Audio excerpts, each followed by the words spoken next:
Fala, rapaziada. A gente chega para falar um pouquinho do Ceará, que teve 2 dias de folga após o Clássico Rei e agora se prepara para, né, uma intertemporada até a próxima partida pela Copa do Nordeste contra a equipe do ABC.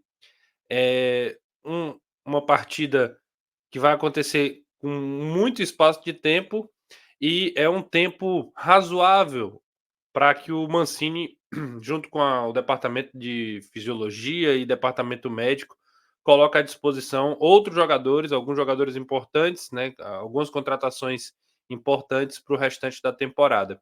Acho que o benefício para o Ceará dessa parada é exatamente fazer uma avaliação antes de qualquer coisa, colocar, mesmo o planejamento no papel, saber o que deu certo, o que não deu certo ainda, quem já começou a desempenhar um bom futebol, quem ainda não conseguiu jogar. É um momento muito importante, né, e o Ceará é meio que privilegiado por ter conseguido, né, a vaga na Copa do Nordeste, a vaga na Copa do Brasil, já na terceira fase, por ter vencido a Copa do Nordeste ano passado, e aí faz com que ele tenha algumas datas a mais para poder descansar. Então esse é um momento para isso, para avaliar o que deu certo, avaliar o que não deu certo, e mais do que isso, colocar no campo novas possibilidades. O Mancini inclusive falou na coletiva pós-jogo, depois do Fortaleza, depois do clássico, que era um período que ele tinha para testar novas possibilidades com a equipe principal.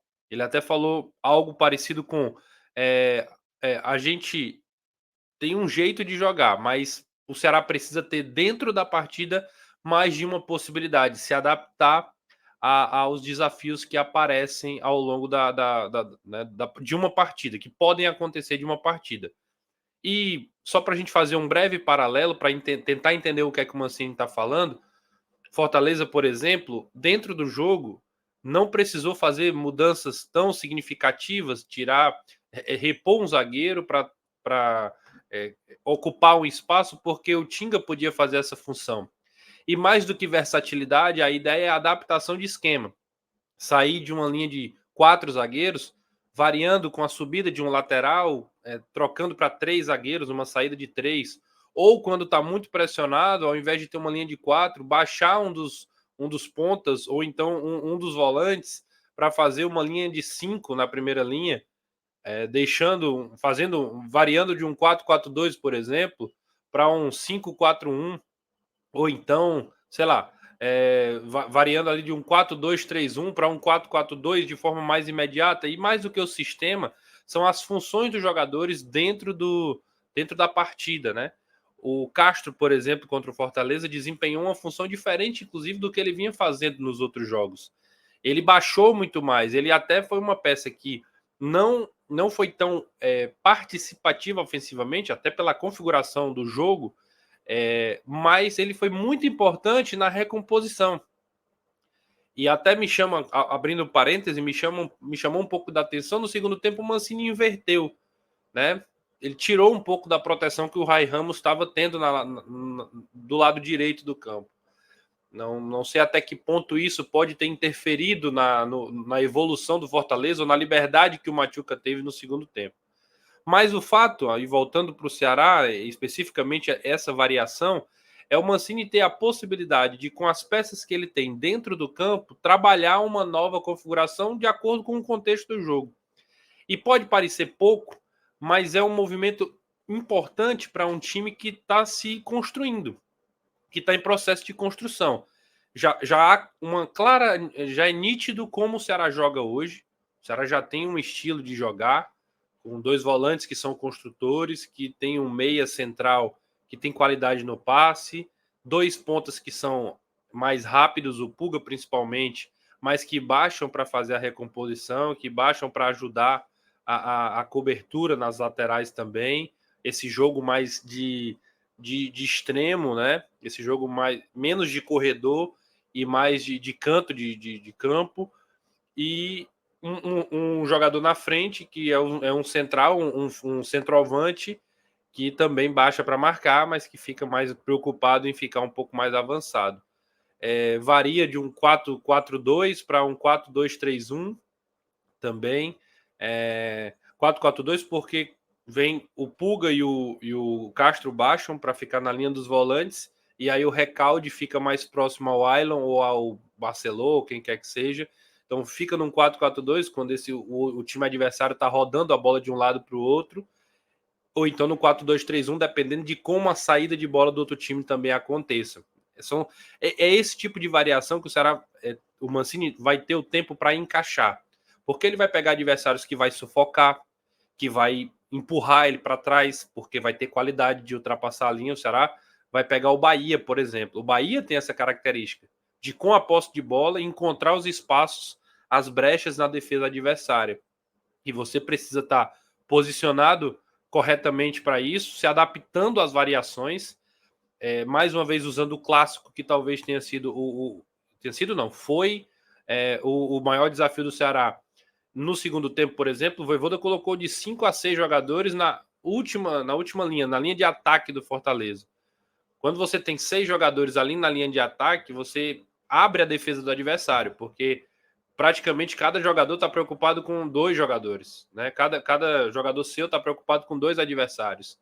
O lateral está preocupado com o ponta e com o lateral que está passando. Então eles têm superioridade numérica naquele lugar, e ainda assim você tem que circular e proteger as finalizações de meio, né? Então vai jogar contra times que vai colocar essa quantidade de jogadores lá, que vai ter essa variação, vai ter essa possibilidade de subir os laterais, de ter os pontas, de ter o centroavante, a aproximação de volantes e meias. Então você precisa rapidamente entrar, se adaptar a esse sistema, a essa função, a essas funções, e sair para o jogo e tentar recuperar a bola e voltar a uma configuração ofensiva. O Ceará, né, deve trabalhar isso durante esses dias, e é um período muito importante para essa consolidação de ideia de jogo, né? Porque aí vem o ABC. Agora, um outro fator também que é importante a parada não é só o descanso. O descanso é importante, o Ceará teve 2 dias de descanso, porque aí vai também muito do mental. O Ceará vinha numa pegada muito, muito forte, mas tem a questão da recuperação física e também da preparação física. Um dos fatores que eu acho que interferiu no jogo, principalmente no segundo tempo, foi a condição física do Ceará. O Ceará se desgastou muito, correu muito, teve muita intensidade no primeiro tempo e caiu vertiginosamente no segundo. O sarrafo vai subir. O sarrafo vai subir. Mais do que só não ter tanta peça para trocar durante o jogo, é importante que as peças estejam preparadas, né, para poder aguentar os 90 minutos. Um ponto a ser visto, por exemplo, e aí eu não estou individualizando, mas só para elucidar aquilo que eu estou dizendo, o Ceará teve que trocar 2 dos seus principais jogadores na partida contra o Fortaleza. O Ceará teve que abrir mão do Richardson e do Castilho, que se desgastaram muito protegendo o meio, pegando os meias do Fortaleza, e no segundo tempo ficaram muito expostos e acabaram não aguentando o jogo todo. É natural, pelo desgaste que foi, pela intensidade do jogo, eles não terem aguentado. Mas a exigência ela vai ser maior. Então, o preparo de forma coletiva, de forma geral, ele precisa ser maior. O Puga, por exemplo, terminou o jogo se arrastando. E o Puga foi o cara que mais jogou, né? Não à toa foi o cara que mais jogou, pouco foi substituído. Na verdade, não foi substituído. Ele, nas minhas contas, ele só ficou fora dos 2 jogos que o Ceará levou os times reservas. Foi contra a Juazeirense e contra o Náutico. Todos os outros jogos o Puga jogou, e jogou o jogo inteiro. Era óbvio que em algum momento ia sentir, e aí sentiu exatamente no jogo de maior intensidade. Então, projetando o Ceará nas finais da Copa do Nordeste, na final do Campeonato Cearense, é, são nos momentos finais que os jogos são decididos, e precisa da perna, precisa que o Ceará aguente. Então, acredito que esse tempo é muito importante para ajustar essas coisas. Vai ficar 100%? Ainda não, mas são dias importantes para que o Ceará coloque as coisas no lugar. Beleza? Gostou do conteúdo? Você concorda, não concorda? Comenta, compartilha. E o mais importante, se inscreve, coloca o vídeo nos grupos aí, e a gente vai crescendo aqui no canal. Beleza? A gente volta daqui a pouco em outro momento com mais conteúdo aqui no canal. Valeu? Grande abraço.